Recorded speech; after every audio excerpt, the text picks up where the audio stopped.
Pirate magic in the air. Don't believe me, just watch. Gave you all I had and you tossed it in the trash. Just the way you are. And you had an incident yourself last year. I know you don't want to talk about it at length, but I want to ask you just really what you learned from that. You were found with cocaine in Las Vegas and so on. And for you at the time, I mean, potentially a big problem for you. But I think you dealt with it in a very mature way. What's your feeling about it, looking back on it now? I don't live my life with regrets, and I don't dwell on anything. I feel like it happened. It must have happened for a reason. I hope that I'm not here today because of what happened then. I hope I'm here today because of my achievement and because of my music. Okay, so picture this. You're at the absolute peak of your career. Your song just hit #1. The world knows your name. Everyone's talking about you. You're finally living the dream you've been chasing since you were a kid. And then you walk into a casino bathroom and make a decision that could destroy everything. Literally everything. That's exactly what happened to Bruno Mars. And honestly, the fact that he survived it and became even bigger is kind of insane. Like, most careers don't recover from that kind of headline. But Bruno, he turned it into fuel. Lucky for you, that's what I like. That's what I like.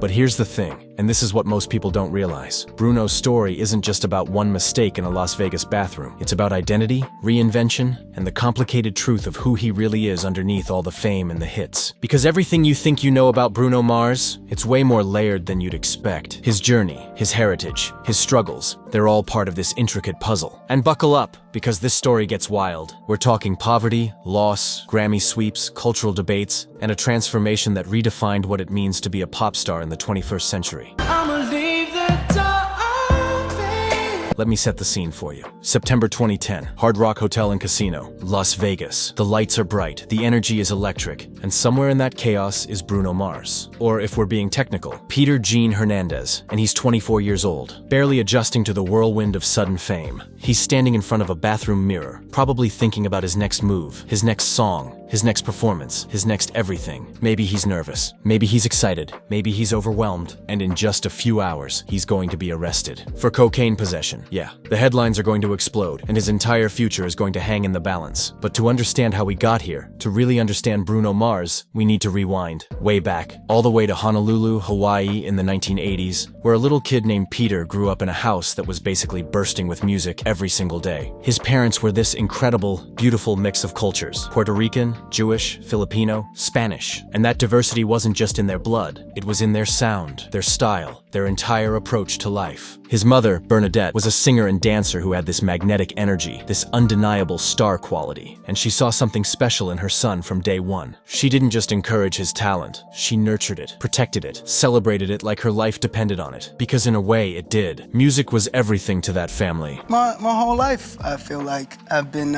struggling to do what I want to do, and that was music. And it just wasn't easy. I had to go through some things, but you can't regret it, because I might not be here if it wasn't for that journey that I had to take. And here's where it gets adorable, but also kind of prophetic. At 2 years old, little Peter starts imitating Elvis Presley. Not just humming along or bobbing his head, full-on imitating. The moves, the voice, the hip swivel, the whole vibe. And his mom? She doesn't laugh it off like it's some cute phase. She leans in. She sees the spark. She recognizes that this isn't just a toddler being funny. This is raw talent showing itself early. And honestly, that's the moment everything changed. That's when Bernadette decided her son was going to be something special. Like he's singing, he's dancing, and his lip. His what? His lip. His lip? Yeah. What is it about his lip that you like? What is it? This.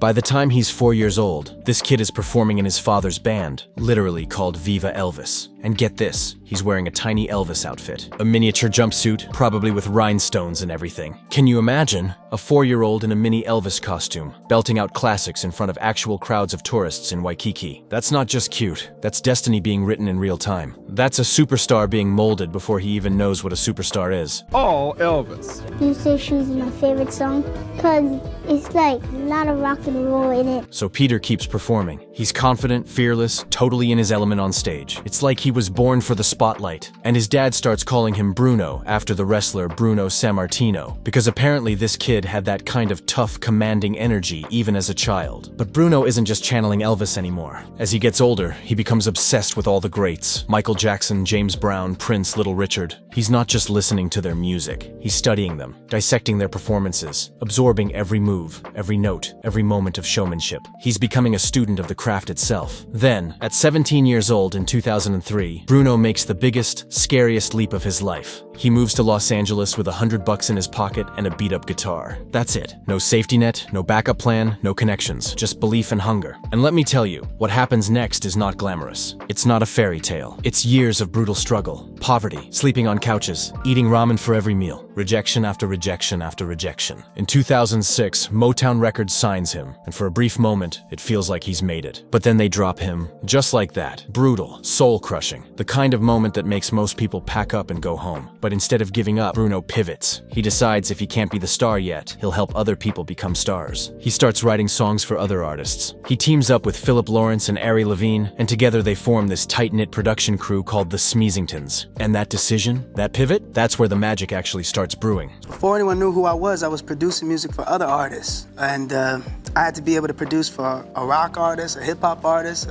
all kinds of different music. So it's my job to study all kinds of music. So the Smeezingtons start crafting hits, big hits. They write Right Round for Flo Rida, which becomes absolutely massive, one of the biggest songs of 2009. They write Wavin' Flag for Kanan, which becomes an anthem during the 2010 World Cup. These are songs that millions of people know, but nobody knows the names behind them yet. But then they co-write Nothing on You for B.O.B., and here's the twist. Bruno's voice is on the hook. His smooth, soulful vocals are the centerpiece of the chorus. And people lose their minds. The song starts climbing the charts, and suddenly everyone's asking the same question. Who is that guy singing? Bruno's vocals on Nothing on You are smooth, soulful, effortless, undeniable. They cut through everything else on the radio. Even Ellen DeGeneres starts talking about him on her show, trying to figure out who this mysterious voice belongs to. The song is everywhere. On the radio, in clubs, in commercials, at parties. And Bruno? He's still kind of operating behind the scenes, but not for long. The industry is starting to pay attention. I'd like to thank Ellen, everyone. You know, this was the first, me and B.O.B. We performed Nothing on You. This was like our first time performing it on TV. Yeah. May 2010, Nothing on You hits #1 on the Billboard Hot 100. And just like that, Bruno Mars is no longer a secret weapon. He's no longer just a songwriter, he's a name. He's a voice people recognize and want more of. The transformation from Peter Jean Hernandez to Bruno Mars is officially happening. They got nothing on you, babe. Then he follows it up immediately with Billionaire featuring Travie McCoy. Another hit, another moment of cultural relevance. The song's hook is catchy, relatable, aspirational. The momentum is unstoppable. Bruno is about to become a full-blown superstar, and everyone in the music industry can feel it coming. I wanna be a billionaire so fucking bad. Atlantic Records sees the massive potential and signs him to a major deal. His A&R executive, Aaron Bay Shuck, believes in him completely and becomes one of his biggest champions. Bruno starts working intensely on his debut album, Doo-Wops and Hooligans, which is set to drop in October 2010. Everything is falling perfectly into place. His songs are ready. His image is solidifying. The marketing machine is revving up. And then, September 19th, 2010 happens. Las Vegas, that bathroom, that arrest, cocaine possession. The headlines explode across every gossip site, every entertainment news show, every social media platform. Rising star Bruno Mars arrested for drugs. It's everywhere. And for a second, a terrifying second, it feels like it's all over before it even really began. Like this could be the tragic story of another talented artist who self-destructed right at the moment of breakthrough. And you had an incident yourself last year. I know you don't want to talk about it at length, but I want to ask you just really what you learned from that. You were found with cocaine in Las Vegas and so on. And for you at the time, I mean, potentially a big problem for you. But I think you dealt with it in a very mature way. What's your feeling about it, looking back on it now? I don't live my life with regrets, and I don't dwell on anything. I feel like it happened, it must have happened for a reason. I hope that I'm not here today because of what happened then. I hope I'm here today because of my achievement and because of my music. Bruno admits he lied to the police during the arrest. Not a great look. Not something you can easily spin, but he takes responsibility. He takes a plea deal, a $2,000 fine, 200 hours of community service, and drug counseling. He doesn't make excuses. He doesn't blame anyone else. His record gets cleared in 2012 after he completes everything, and years later, he He calls it a painful but necessary wake-up call, a harsh lesson that he needed to learn. And here's the crazy, almost unbelievable part. Just weeks after the arrest, doo-wops and hooligans drops anyway. Atlantic doesn't shelve it. They don't panic, they release it. And it's incredible. It's this beautiful, genre-blending mix of pop, soul, reggae, doo-wop, and classic showmanship. It's everything Bruno had been building toward his entire life, poured into one cohesive project. And somehow, against all odds, people look past the arrest and fall in love with the music. Go with it, and I will go with it. The lead single, Just the Way You Are, and oh my god, it explodes like a supernova. It goes to #1 globally. It's on every radio station, every Spotify playlist, every wedding reception, every prom, every first dance. It earns him a Grammy nomination. The song is sweet, sincere, romantic without being cheesy. And suddenly, the arrest becomes a footnote, a small chapter in a much bigger story. Because the music is just that good. Because Bruno's talent is undeniable. Just the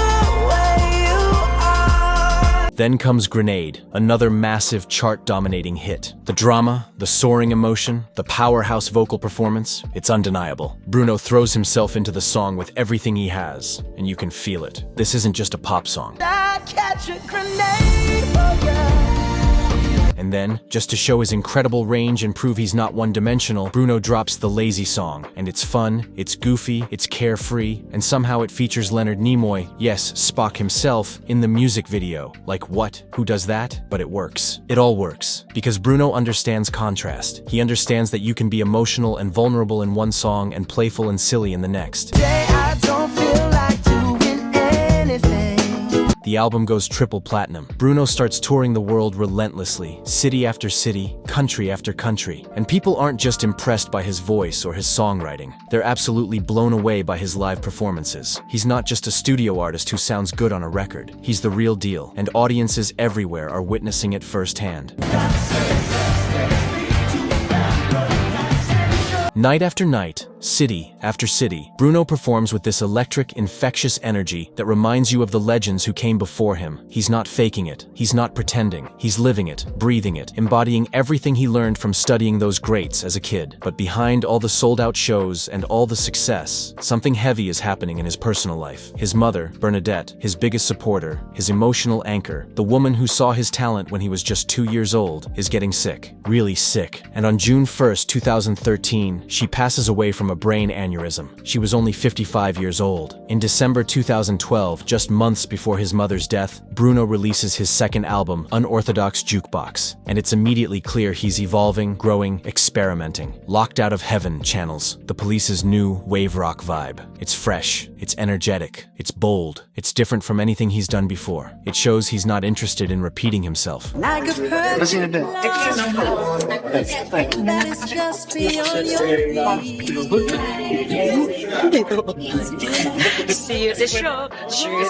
But Bruno doesn't stay in the sadness. He doesn't wallow. He also gives us Treasure, which is pure 80s funk revival. It's groovy, it's joyful, it's colorful, it's a celebration of sound and rhythm. It's Bruno showing once again that he can do it all: heartbreak and happiness, introspection and celebration.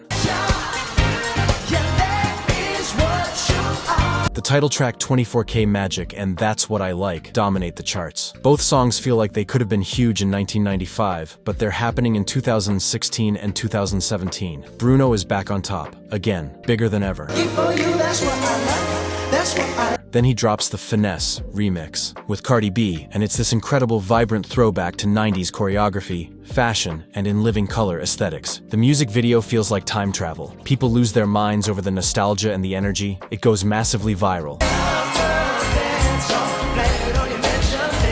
And at the 2018 Grammys, Bruno sweeps all 6 categories he's nominated in. Album of the Year, Record of the Year, Song of the Year, everything. All 6. It's one of the most dominant Grammy nights in recent history. But with all that massive success comes inevitable criticism and uncomfortable conversations. Me and Andy met on tour in 2017, right? Yeah, we was on tour together, and then from there we started hanging out and listening to music. He put me on some music, I put him on some music, and then we went to the studio a couple times, wrote some songs that ended up on Ventura, right? Right. And this quarantine, I called Andy up, said come to the studio, and kind of snowballed into something big. Fast forward to 2020. COVID-19 shuts the entire world down. Tours are canceled. Studios are closed. Everything stops. But Bruno and Anderson use the isolation and the time to create something special. They form Silk Sonic, a duo dedicated to 70s soul and funk. And their first single, Leave the Door Open, is an instant classic. Smooth, romantic, perfectly executed. It hits #1. It feels like time travel, like you're listening to pure 70s soul, but it's brand new.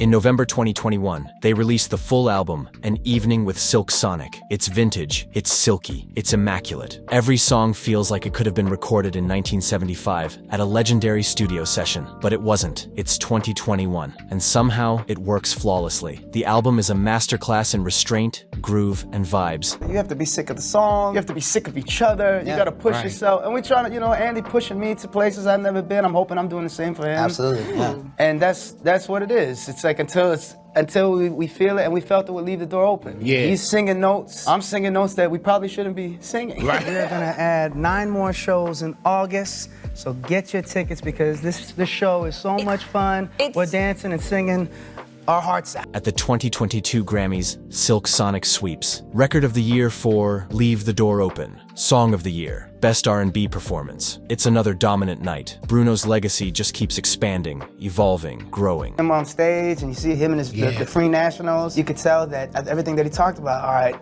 we're listening to the same stuff. And he comes from the same background of performing live and gigging.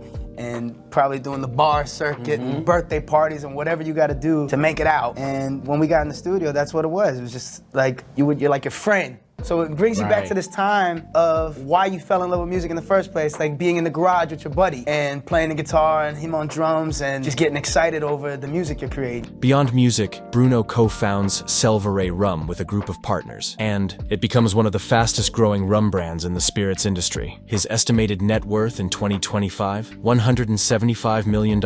Not bad for a kid from Honolulu who moved to LA with $100 and a dream. He's still doing record-breaking shows in Vegas. His siblings formed a group called the Lilas, and along the way, Bruno's made a few TV and film appearances, including voicing a character in the animated film Rio 2 back in 2014. He's dabbled in acting, but always returns to music. Precious jewel has returned. I'll be the first to say welcome back.